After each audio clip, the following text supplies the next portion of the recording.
Intervertebral disc herniation. Introduction. Other names used to describe this type of pathology are prolapse disc, slip disc or spinal disc herniation, herniated nucleus pulposus, and discus protrusion. The disc consists of the annulus fibrosis, a complex series of fibrous rings, and the nucleus pulposus, a gelatinous core containing collagen fibers, elastin fibers, and a hydrated gel. The vertebral canal is formed by the vertebral bodies, intervertebral discs and ligaments on the anterior wall and by the vertebral arches and ligaments on the lateral wall. Definition. A herniated disc is a displacement of disc material, nucleus pulposus or annulus fibrosis, beyond the intervertebral disc space. This herniation process begins from failure in the innermost annulus rings and progresses radially outward.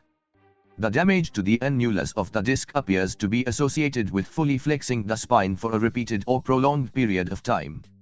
The nucleus loses its hydrostatic pressure and the annulus bulges outward during disc compression. Etiology. An intervertebral disc is composed of annulus fibrous, which is a dense collagenous ring encircling the nucleus pulposus. Disc herniation occurs when part or all the nucleus pulposus protrudes through the annulus fibrous. Disc degenerative changes due to aging. As humans age, the nucleus pulposus becomes less hydrated and weakens. This process will lead to progressive disc herniation that can cause symptoms. The second most common cause of disc herniation is trauma. Other causes include connective tissue disorders and congenital disorders such as short pedicles. Repetitive mechanical activities like twisting, bending, without breaks can lead to disc damage. Living a sedentary lifestyle, poor posture, obesity, tobacco abuse can also cause disc prolapse. Pathophysiology.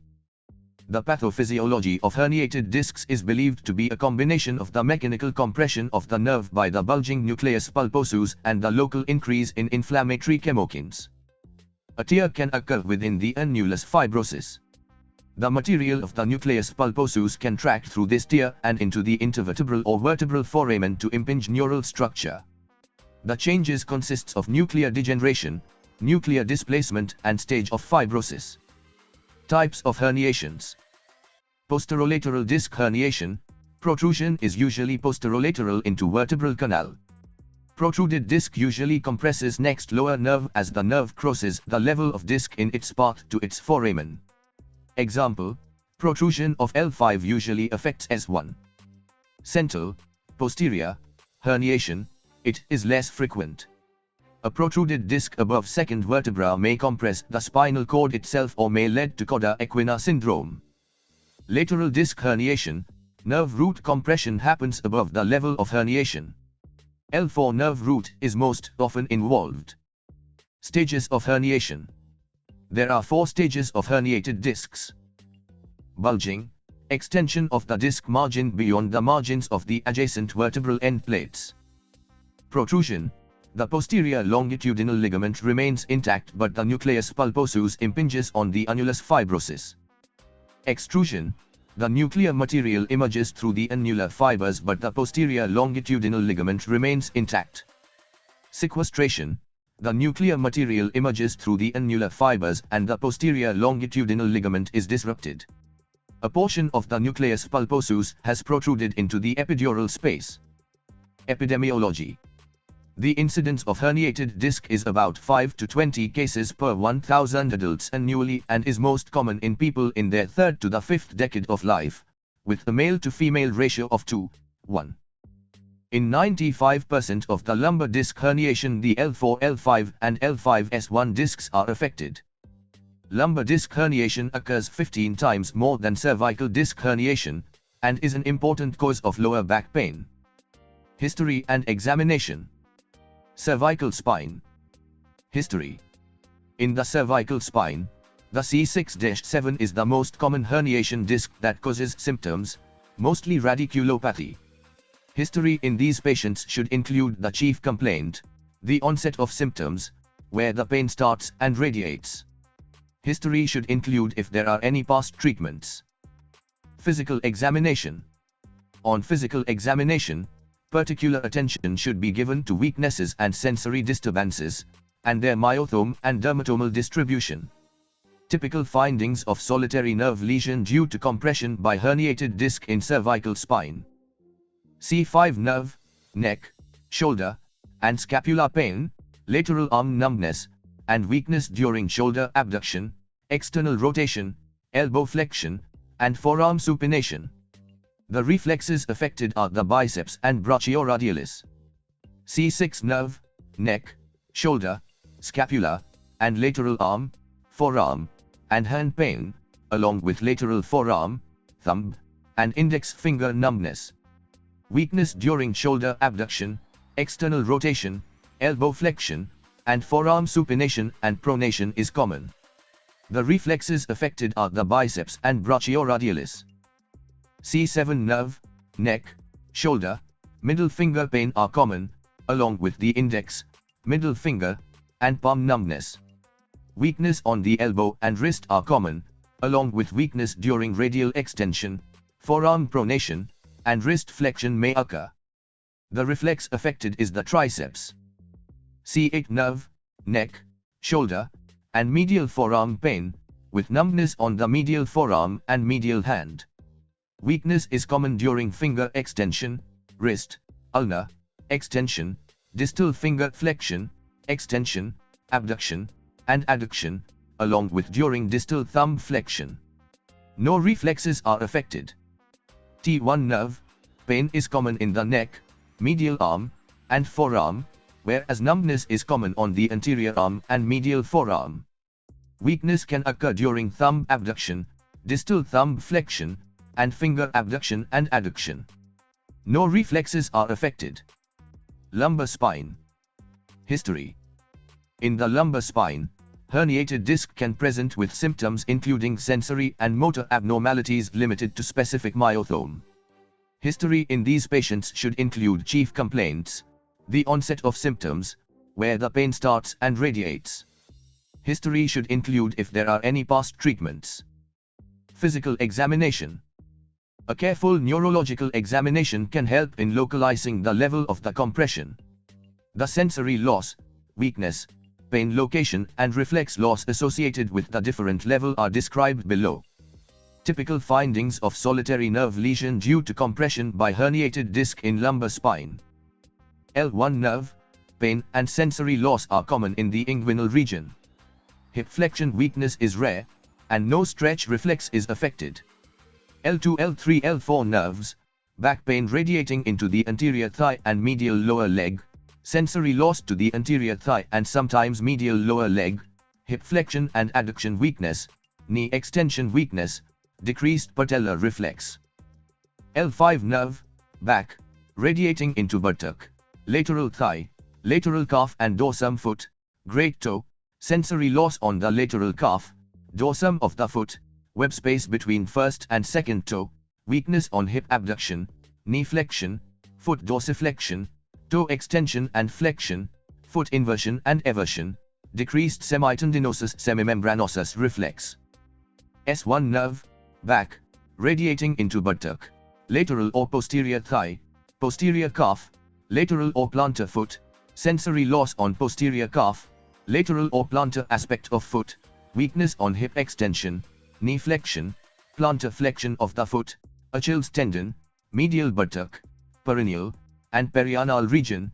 Weakness may be minimal, with urinary and fecal incontinence as well as sexual dysfunction.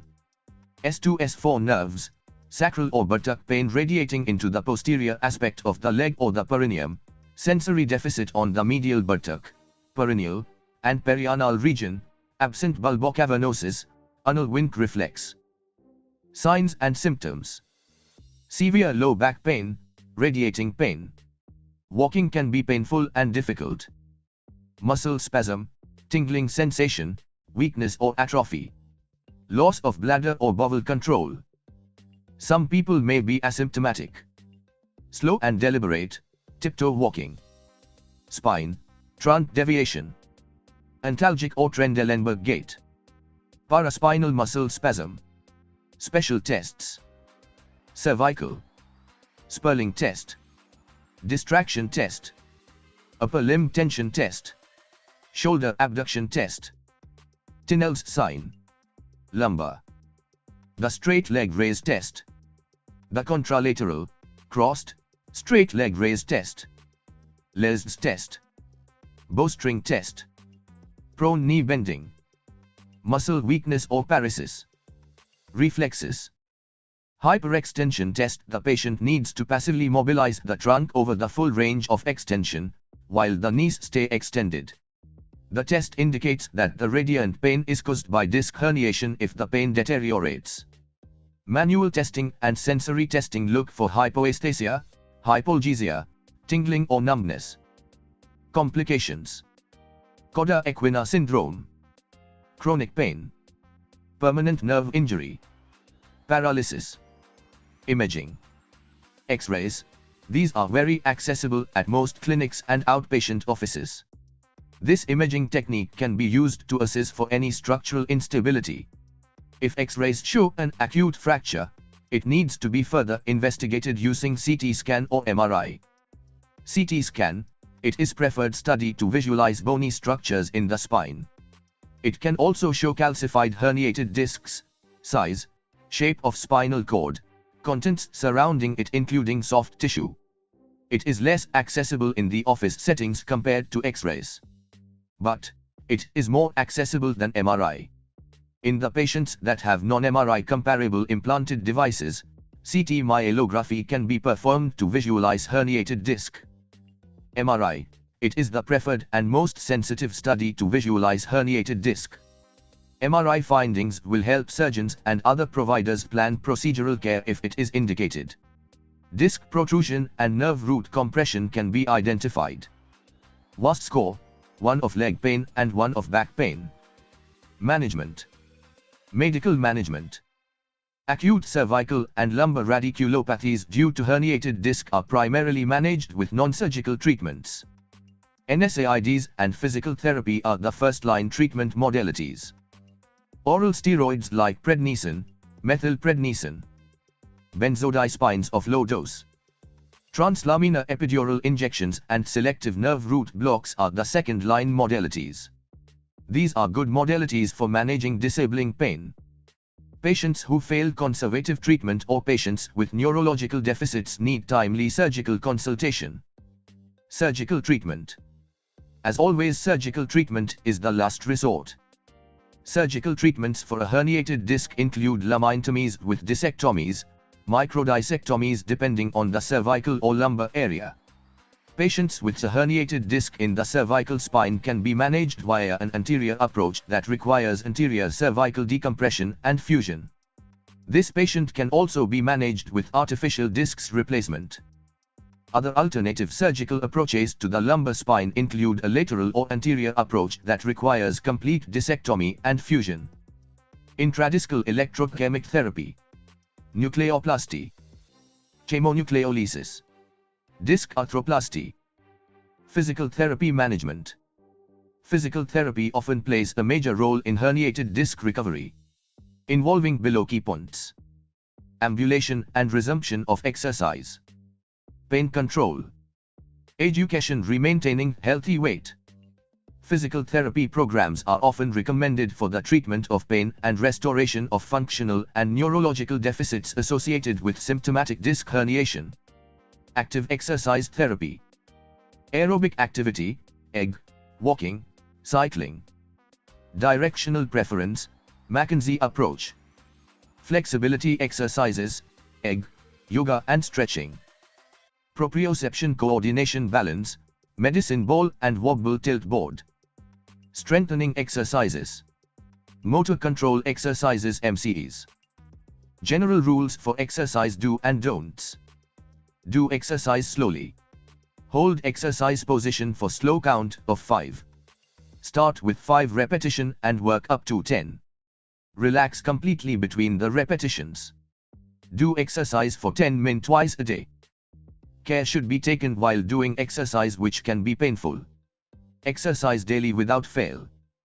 Physiotherapy modalities and the evidence for their use in disc herniation. Stretching, there is low-quality evidence found to suggest that adding hyperextension to an intensive exercise program might not be more effective than intensive exercise alone for functional status or pain outcomes. There were also no clinically relevant or statistically significant differences found in disability and pain between combined strength training and strength training alone. 28. Muscle strengthening. Strong muscles are a great support system for your spine and better handle pain. If core stability is totally regained and fully under control, strength and power can be trained. But only when this is necessary for the patient's functioning activities.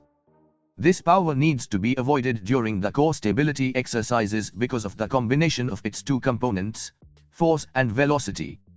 This combination forms a higher risk to gain back problems and back pain. Traditional Chinese medicine for low back pain has been demonstrated to be effective.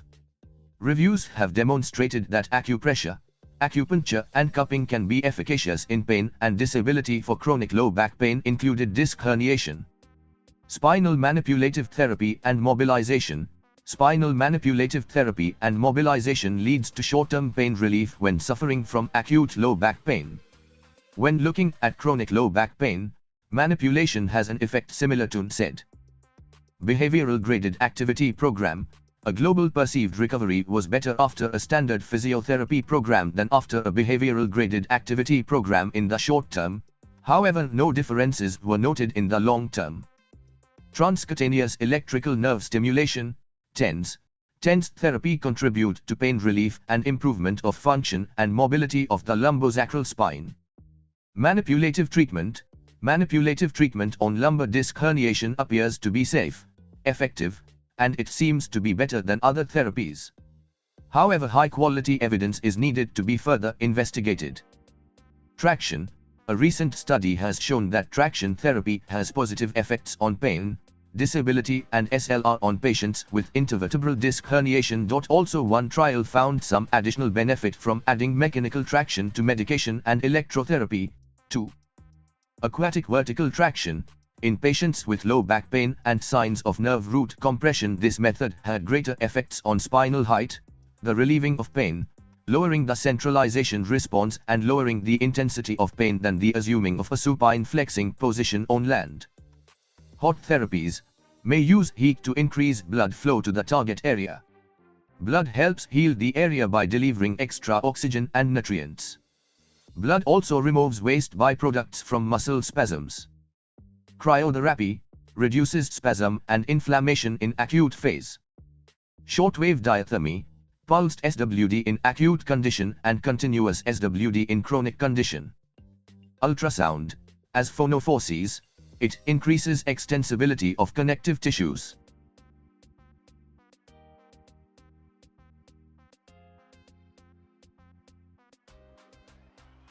So guys, thanks for watching my video. You can like and comment on my video, but don't forget to subscribe my YouTube channel to watch quality content like this. Thank you guys.